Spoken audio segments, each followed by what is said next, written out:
what's up? I made it to CES 2025 and there is so much amazing tech that I can't wait to show you. We have a lot to see, so sit back, relax, and let's check it out. If you want a flying car, well, this is one of the closest things we have right now, and it's just classic CES. This massive six-wheel Cybertruck-looking van doesn't actually fly, but you can drive it to a spot, then the back opens up, an electric vehicle takeoff and landing vehicle slides out, and you can fly that. What? After you're done flying, it folds down and charges up in what they call the mothership. Crazy, right? They're taking intent orders now and hope to start shipping next year. There are always out-of-this-world concept cars at CES, but the Sony Afeela is finally available for pre-order, starting at around $90,000. Ugh. The design is very similar to what I showed last year, and there are still no door handles. That's why it got stuck inside.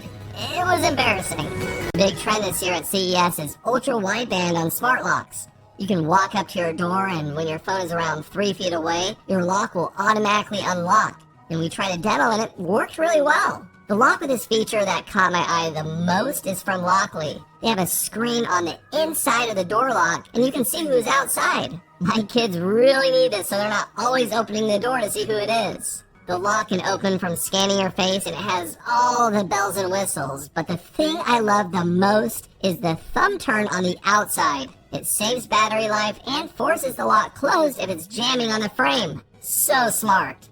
It felt like everywhere I looked at CES there was some sort of smart glasses, but there was one that really caught my eye. Pun intended, because it doesn't have a smart screen. Instead, it beams a screen into your eye. I didn't even know this was possible, but there's this little LED that I can slide around to point straight at my eyeball. It worked pretty well, and there were touch controls on the glasses to interact with the screen beaming into my eye.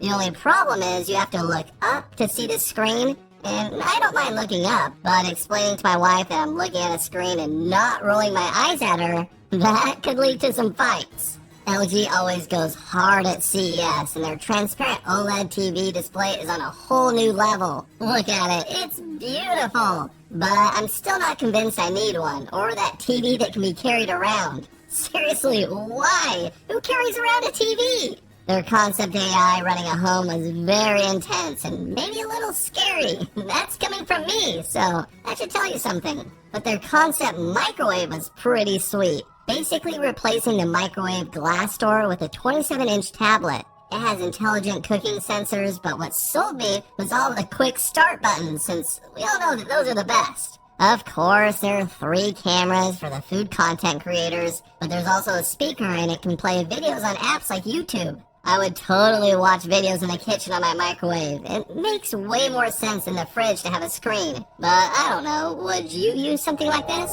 Alright, something that's not gonna cost you an arm and a leg is the Linksura Aura. It's a little smart button with an e-ink display, which makes it much more useful than a traditional smart button. The display lets you switch between different devices and not have to guess what each button does. It works with Wi-Fi, Zigbee, and Bluetooth, plus later this year, Matter devices too. You can use it to control your phone and tons of other use cases. It's $30, which isn't bad for all that it can do, and it'll be available around the middle of this year. It wouldn't be CES without lots and lots of robots. I shook hands with one, Allie gave it a hug. Whoa, slow down there. Little furry ones on a purse, plus there was one playing the piano. But somehow it wasn't that good at playing. People were going nuts over this Unitree robot dog. It was standing up and doing all these tricks, but luckily it didn't attack anyone. The price starts at $1,600. That's so much less than the $74,000 Boston Dynamics dog. They also had a humanoid robot walking around. If you want my opinion, these robots will not take over the world and destroy us. You know, we're ready to fight these things. What will take over the world are the cute little robots no one's expecting. The ones from TCL called Hey Amy. You can dress it up and look how adorable it is. Okay, let's take 3 home. They'll never turn on us. Wait a second. Oh, and stay tuned until the end for the hottest robot around. Speaking of robots, the robot vacuums had a lot of crazy updates this year at CES. SwitchBot got creative, and you can add modular attachments to their K20 Plus Pro. Then it can bring you a drink, purify the air, and maybe even have a hypothetical claw arm. The company Dreamy was like, hold my cleaning solution, and made a robot vacuum that actually has a robot arm with a claw. It can also prop itself up, and they also had one that could climb small stairs. I never saw the claw arm pick anything up, so I don't know if it really works, and it adds a lot of bulk to the top of the vacuum. Then Roborock said, that's cute, but check this out. A robotic arm with a claw that pops out of the vacuum and can fold completely into the body. Plus, it's only 7.98 centimeters tall, which is crazy thin. The mechanical arm can pick up items under 300 grams or around a half pound, like socks. And the way it works is it cleans the floor around it first and then moves the obstacles out of the way so it can clean where it was. It does all of this by itself, and it was incredible to see. The vacuum is called the Saros Z70, and it'll be available sometime in the middle of this year. There's so much more to talk about with the claw and the other vacuums with features Roborock has never done before. Doing a dedicated video on it in a few days, so keep an eye out for it. I know AI is talked about way too much at CES, and it annoys me too. But the company Brisket has a few implementations of it that seem interesting. Using their app, you can describe the meat you want to smoke or even upload an image. Then it uses AI to generate recipes and start cooking the food. It'll guide you through any extra steps and even do things automatically, like turn down the temperature if you forgot about it, which can be helpful because smoking meat can take hours. There's also a less expensive, smaller version with all the same features coming out in February for $400. The Aqara booth was packed with never-before-seen smart home devices like the G410 doorbell camera. It's 2K, has facial recognition, built-in millimeter wave for presence detection, supports RTSP for Home Assistant, and integrates with Apple Home. Plus, it works as a Matter controller for Thread devices, just like the highly anticipated G5 Pro camera. They also showcase touchscreens that replace light switches, including the larger S1 Plus, which displays live camera feeds and controls Matter-enabled devices, and the sleeker Dial V1 touchscreen. Both launch in the EU this month and in the US later this year.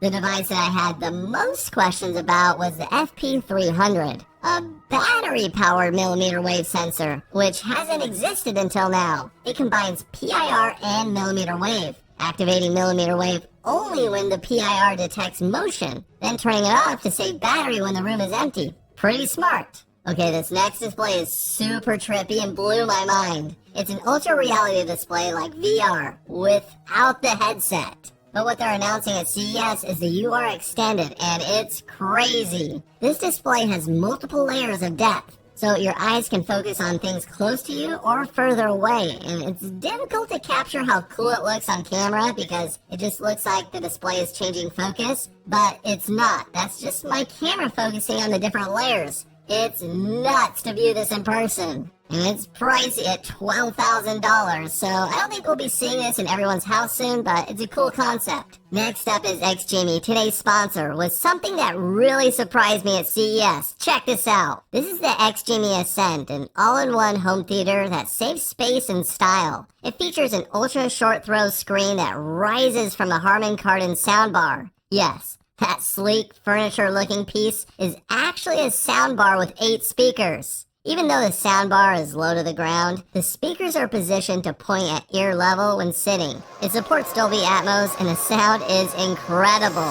The image quality was bright and crisp, even with the ceiling lights on, thanks to the ALR screen, which blocks overhead light but not the projectors. It feels just like a massive TV. And when not watching a movie, it can go partially up for different modes to have on in the background. And its ultra short throw design means the projector can sit very close to the screen, keeping the setup super compact. When the screen is fully down, it barely takes up any space. The Ascend launches later this year, but if you can't wait, check out the Aura 2 short throw projector available now, or consider the Horizon S Max, a more affordable long throw option with the same great tech as the Horizon Max. Huge thanks to XGenie for supporting the channel. CES is so much fun, especially when the CEO of Strut tells you to run him over on a motorized wheelchair. You gonna ram the CEO? Here we go. I'm sitting in the most high-tech wheelchair I've ever seen, with quad motors and 2 LiDAR sensors in front. Those map out 360 degrees around the wheelchair, and it's displayed on a little screen. This allows me to just push forward or backward on the control stick,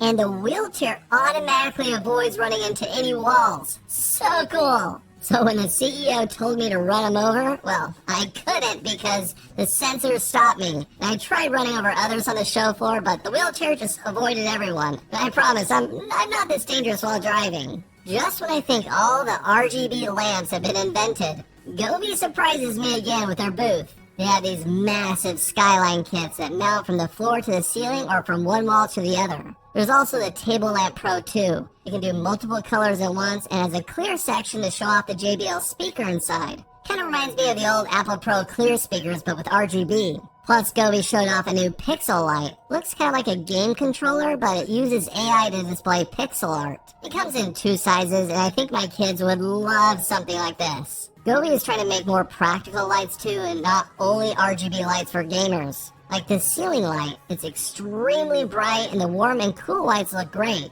Plus, there's an ambient light that can be controlled independently that bounces light off the ceiling. Since this works with Matter and looks nice, I would consider this for my smart home. Nice work, Gobi. If you eat too many salty foods like I do, you have to see this shocking device. It's a spoon invented in Japan with an electric current to make your food taste saltier. Yeah, seriously, it shocks you. I was nervous to try it since I didn't want to share a spoon with all of CES, but I'm doing it for you guys. You have to hold the spoon like a toddler to keep the current going through, and I felt a slight shock at the front of my tooth and my brain short-circuited. But it tasted a little saltier, I guess. And don't worry, I licked the spoon really clean for the next person to try. Also, a couple of affordable smart thermostats were announced at CES, which I'm a big fan of. First is the ecobee Essential. It's $129 and basically a nicer looking ecobee light. So it doesn't have presence sensing, but that can be added with a remote sensor.